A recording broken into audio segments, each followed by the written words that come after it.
Hello everyone, welcome you all in our channel Physics Checkpoint. I am Samuel Islam and today in this video I am going to discuss about eigenvalues of matrix, square matrix. Okay, so हम लोग इस video में जो देखेंगे कि eigen value किसी matrix का कैसे निकाला जाता है, ट्रिक क्या है, इजी ट्रिक क्या है, वो सारी चीज हम लोग इस वीडियो में देखेंगे। तो वीडियो को एंड तक आप जरूर देखें। तो ठीक है, चलिए आगे बढ़ते हैं। Eigen values and eigen vectors, ठीक है। तो आइगन वैल्यूज किसी भी मैट्रिक्स का आप किसी भी किताब में अगर खोल के देखोगे तो किसी भी किताब में आइगन वैल्यू का जो नोटेशन दिया होगा वो लैम्डा दिया होता है। तो चलिए, lambda is an eigen value of A equals to A I J, that is N cross N, if there exist X. तो x क्या है? x है eigen vector corresponding to eigen value, that eigen value lambda. Okay, और यहां पे एक चीज हमने ले लिया कि x जो है नॉट इक्वल्स टू 0 है। तो हम लोग क्या लिख सकते हैं? लिख सकते हैं कि x that is equals to lambda x, ठीक है। अब लैम्डा x को आप लेफ्ट हैंड साइड पे ले आएंगे तो आपको क्या मिलेगा? आपको मिल जाएगा a minus lambda I that is equals to 0 into x है यहाँ पे। लेकिन कुछ देर पहले हम लोगों ने देखा कि x नॉट इक्वल्स टू 0 है, मतलब यहाँ पे क्या हो जाएगा? a माइनस लैम्डा आई का डिटर्मिनेंट जो होगा 0 होगा। तो हमें जो कैरेक्टरिस्टिक इक्वेशन यहाँ से मिल रहा है वो है determinant of a minus lambda I that is equals to 0। तो पहला केस जो हम लोग डिस्कस करने वाले हैं वो है सेकेंड ऑर्डर का स्क्वायर मैट्रिक्स का, that is a equals to A I J 2 cross 2, जिसका हम लोग इस तरीके से लिख सकते हैं a11 a12 a21 a22। और सेकेंड ऑर्डर स्क्वायर मैट्रिक्स का सेकेंड ऑर्डर आइडेंटिटी मैट्रिक्स 1 0 0 1 होता है। तो ठीक है, characteristic equation a minus lambda I equals to 0 determinant 0 हम लोग निकालेंगे क्या होता है। तो इसको हम लोग पुट कर रहे हैं, a11 माइनस लैम्डा यहाँ आ रहा है क्योंकि 1 यहाँ पे है और यहाँ पे 0 है, इसी वजह से यहाँ पे कुछ नहीं आ रहा है। तो a11 minus lambda a12 a13 a22 minus lambda, sorry a13 नहीं होगा, यहाँ पे a21 होगा, गलती से यहाँ पे लिख दिया मैंने। तो चलिए ये आप लोग सही कर लीजिएगा। तो अभी जो हमको क्या करना है कि हमको डिटर्मिनेंट निकालना है। तो डिटर्मिनेंट कैसे निकालता है? This is multiplied by this and this minus this quantity is multiplied by this. तो हमको क्या मिला? a11 minus lambda into a22 minus lambda that is minus of a12 into a21 equals to 0। तो हम लोग जब इस इक्वेशन को सॉल्व करेंगे तो हमें क्या मिल रहा है कि lambda square minus a11 plus a22 into lambda plus a11 a22 minus a12 a21 that is equal to 0। तो यहाँ पे एक चीज यहाँ पे नोटिस कीजिए कि ये क्या है, a11 प्लस a22। अच्छा, किसी भी मैट्रिक्स का डायगोनल एलिमेंट्स का आप सम लीजिएगा तो आपको मिलेगा क्या? आपको मिलेगा उस मैट्रिक्स का ट्रेस, ठीक है। तो आपको ये जो चीज मिल गई है वो मिला है आपको इस मैट्रिक्स का ट्रेस। तो lambda square minus trace of a into lambda plus यहाँ पे देखिए a11 into a22 minus a12 into a21, यानी a11 into a22 minus a12 a21, ये हो गया डिटर्मिनेंट। तो lambda square minus trace of a into lambda plus determinant of a that is equal to 0। ये हो गया सेकेंड ऑर्डर मैट्रिक्स का characteristic equation, जो कि हमें इस इक्वेशन को सॉल्व करके मिला है। तो हम लोग यहाँ से क्या कह सकते हैं कि हम लोग यहाँ से ये कहेंगे कि चलिए मान लीजिए कि इस इक्वेशन का जो सॉल्यूशन मिला, हमें 2 सॉल्यूशन मिलेगा। तो 2 सॉल्यूशन में एक हो रहा है लैम्डा 1 हमने मान लिया, दूसरा मान लिया कि लैम्डा 2 है। तो लैम्डा 1 और लैम्डा 2 2 सॉल्यूशन है। तो इन 2 सॉल्यूशन का जो हम लोग यहाँ पे लिख रहे हैं कि लैम्डा 1 प्लस लैम्डा 2 जो होगा ट्रेस ऑफ ए। तो ट्रेस ऑफ ए का जो एक आसान सा फॉर्मूला ये भी है लैम्डा 1 प्लस लैम्डा 2, और दूसरा जो है lambda 1 lambda 2 that is equal to determinant of A आपको मिल जाएगा। तो आगे हम लोगों ने जो डिस्कस किया वो है a equals to A I J 3 cross 3 matrix का हमने अभी यहाँ पे डिस्कस किया है। तो यहाँ पे जो है कि 3 क्रॉस 3 मैट्रिक्स का हम लोग उस कैरेक्टरिस्टिक इक्वेशन जो है general characteristic equation a minus lambda determinant that is equal to 0, उसमें हम लोग जो है इसको पुट करेंगे।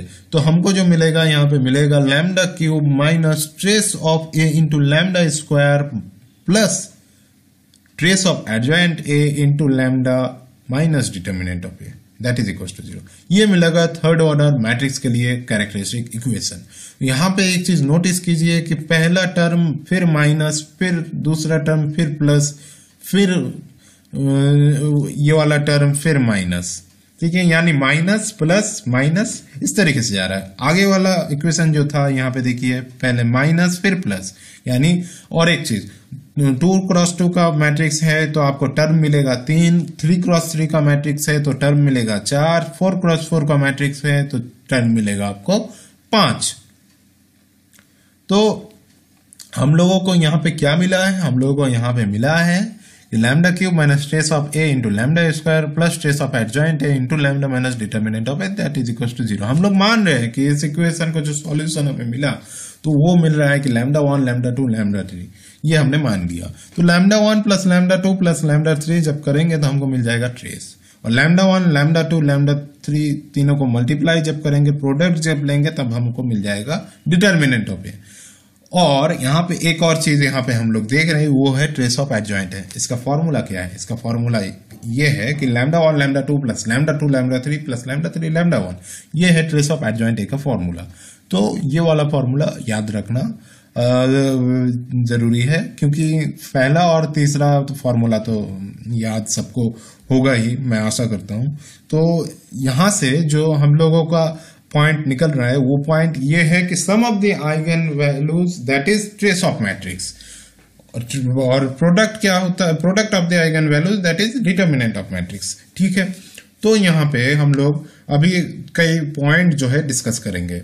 पहला पॉइंट हम लोग यहाँ पे डिस्कस कर रहे हैं कि कोई एक स्क्वायर मैट्रिक्स हमने लिया A इक्वल टू AIJ, वो है n क्रॉस n का स्क्वायर मैट्रिक्स है। तो चलिए इस मैट्रिक्स में हम लोग देखेंगे कि अगर कोई भी मैट्रिक्स का डिटर्मिनेंट होता है ना, तो डिटर्मिनेंट अगर 0 निकलता है, एक होता है कि 0 determinant that is equal to 0, और डिटर्मिनेंट नॉन 0, दो ही चीज हो सकती है। तो अगर 0 हो तो क्या कहा जा सकता है? तो 0 हो तो हम लोग ये कहेंगे कि एट लीस्ट एक आइगन वैल्यू उस मैट्रिक्स का 0 होगा। अगर नॉन 0 होता है तो हम लोग ये कहेंगे कि कोई भी आइगन वैल्यू उस मैट्रिक्स का 0 नहीं है, ठीक है, समझ में आया? आगे वाले पॉइंट में हम लोग देखेंगे कि A equal to AIJ n cross n है। अब हम लोग मान रहे हैं कि इस मैट्रिक्स का रैंक जो है R है। अच्छा, रैंक हाईएस्ट कोई भी मैट्रिक्स का रैंक कितना हो सकता है? उसका ऑर्डर जितना हो, जैसे कि यहाँ पे n ऑर्डर है तो n हो सकता है हाईएस्ट रैंक। लोएस्ट कितना हो सकता है? लोएस्ट हो सकता है 0। n से ज्यादा नहीं होगा, 0 से नेगेटिव नहीं जाएगा, ठीक है। तो यही मतलब 0 से n तक रैंक जो होता है वेरी करता है। तो रैंक आपको इस मैट्रिक्स का, कोई भी मैट्रिक्स का दिया हुआ है, ये इस मैट्रिक्स का दिया हुआ है, मान लीजिए कि R है। तो इस सवाल में ये कहा गया है कि मान लीजिए कोई एक मैट्रिक्स है 3x3 ऑर्डर का, और आपको रैंक मिला है उस मैट्रिक्स का 1, तो 3 माइनस 1 दैट इज आपको क्या मिल रहा है? 2। तो ये पॉइंट आपको ये बता रहा है कि दो आइगन वैल्यू ऐसे होंगे जिसका जो 0 के बराबर होंगे। तो यही चीज यहाँ पे लिखा हुआ है, if A equals to AIJ n cross n such that R equals R और rank of A that is equals to R, then at least n minus R eigen values of A are 0, ठीक है। अच्छा, दूसरा point यहाँ पे जो discuss किया जा रहा है वो है कि eigen values of diagonal and triangular matrix are its diagonal elements. मतलब यह है कि डायगोनल मैट्रिक्स हो या ट्रायंगुलर मैट्रिक्स हो, तो इन मैट्रिक्सों के लिए जो डायगोनल एलिमेंट में यहाँ पे लिखा हुआ होगा वही चीज जो होगा उस मैट्रिक्स का आइगन वैल्यू होगा। तो चलिए इस वीडियो में सिर्फ मैं जो है कि आपको पॉइंट बता रहा हूं कि कैसे ट्रिक, आप ये सारी जो चीजें हैं ये आपको समझना जरूरी है। तो ये चीजें आप अगर समझ जाओगे तो जल्दी से जल्दी आपका प्रॉब्लम जो है सॉल्व हो जाएगा। तो आगे बढ़ते हैं। इफ, ये बहुत इंपॉर्टेंट वाला पॉइंट मैं बता रहा हूं कि if lambda is sum of elements of each row और each column then lambda is an eigen value of A. मतलब क्या हुआ कि कोई भी एक मैट्रिक्स, मान लीजिए कि 3x3 का मैट्रिक्स है, मान लीजिए उसका हर एलिमेंट जो है 1 है, यानी 1 1 1 1 1 1 1 1 1, ठीक है। हर एक रो का आप सम कीजिए कितना मिल रहा है? 3 मिल रहा है। हर एक कॉलम का सम कीजिए, कितना मिल रहा है, 3 मिल रहा है। तो ये पॉइंट आपको ये बता रहा है कि 3 जो होगा उस मैट्रिक्स का एक आइगन वैल्यू होगा। ठीक है, ये वाला पॉइंट बहुत इंपॉर्टेंट पॉइंट है। तो चलिए आगे बढ़ते हैं। Lambda square is an eigen value of A square. तो कोई भी एक मैट्रिक्स है, जिस ए मैट्रिक्स है मान लीजिए, उस मैट्रिक्स का आइगन वैल्यू है लैम्डा। तो ए स्क्वायर अगर पूछ ले कि आपको पूछ ले कि ए मैट्रिक्स है, तो ए मैट्रिक्स दिया हुआ है ए, आपको पूछा कि ए स्क्वायर मैट्रिक्स का इस आइगन वैल्यू क्या होगा, तो उस मैट्रिक्स का आइगन वैल्यू होगा लैम्डा स्क्वायर। उसी तरीके से ए क्यूब का होगा लैम्डा क्यूब। उसी तरीके से ए टू द पावर के मैट्रिक्स का होगा लैम्डा टू द पावर के।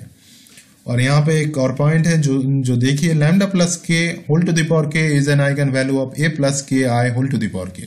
यानी लैम्डा ए का आइगन वैल्यू जो होगा लैम्डा होगा। यहाँ पे के कोई एक वैल्यू दिया हुआ है, कोई एक स्केलर क्वांटिटी है, वैल्यू है, तो इसको यहाँ पे इस तरीके से लिखा जाता है ए प्लस के आई फॉर आइडेंटिटी। कोई भी मैट्रिक्स होता है ना, मैट्रिक्स सम होता है, मैट्रिक्स से मैट्रिक्स सब्सट्रैक्ट होता है। ठीक है ना, इसी वजह से आई आइडेंटिटी मैट्रिक्स को यूज किया गया है यहाँ पे। तो लैम्डा प्लस के होल टू द पावर के is an eigen value of A plus के आई होल टू द पावर के। आगे बढ़ते हैं। आगे हम लोग बात करेंगे कि कोई भी एक मैट्रिक्स है, उसको कोई किसी भी फंक्शन में लिखिए, एक्सपोनेंशियल फंक्शन में लिखिए, e to the power exponential of A लिखिए। ठीक है, तो एक्सपोनेंशियल ऑफ ए का आइगन वैल्यू होगा exponential of lambda. Eigen value A matrix का आइगन वैल्यू लैम्डा है। अगर एक्सपोनेंशियल फंक्शन से आप अप्लाई कर रहे हैं, ऑपरेट कर रहे हैं, तो आइगन वैल्यू भी एक्सपोनेंशियल फंक्शन से ही आएगा। ठीक है, sine lambda is an eigen value of sine है, log lambda is an eigen value of log है, cos lambda is eigen value of cos है। इस तरीके से होता है। ठीक है, तो इस वीडियो में हम लोगों ने जो डिस्कस किया वो है कि आइगन वैल्यू किसी भी मैट्रिक्स का कैसे आप लोग जल्द से जल्द निकाल सकते हो, पहचान सकते हो देख कर ही। तो वो चीज हमने यहाँ पे डिस्कस किया। अब जो आगे वीडियो में लेकर आऊंगा, तो उसमें मैं डिस्कस करूंगा कि कुछ सवाल डिस्कस करूंगा। ठीक है, तो वीडियो को पसंद आए तो वीडियो पे आप कमेंट कीजिए, फीडबैक दीजिए, मोटिवेट कीजिए। आप कमेंट करके मोटिवेट कर सकते हैं। अच्छा, और जो है मोटिवेट करेंगे तो मैं आगे वीडियो बनाने के लिए और भी ज़्यादा मेहनत करूंगा। ठीक है, तो वीडियो देखने के लिए शुक्रिया। लाइक कीजिए, शेयर कीजिए, सब्सक्राइब कीजिए और नोटिफिकेशन बेल आइकन जो है उसको प्रेस कीजिए। Thanks for watching.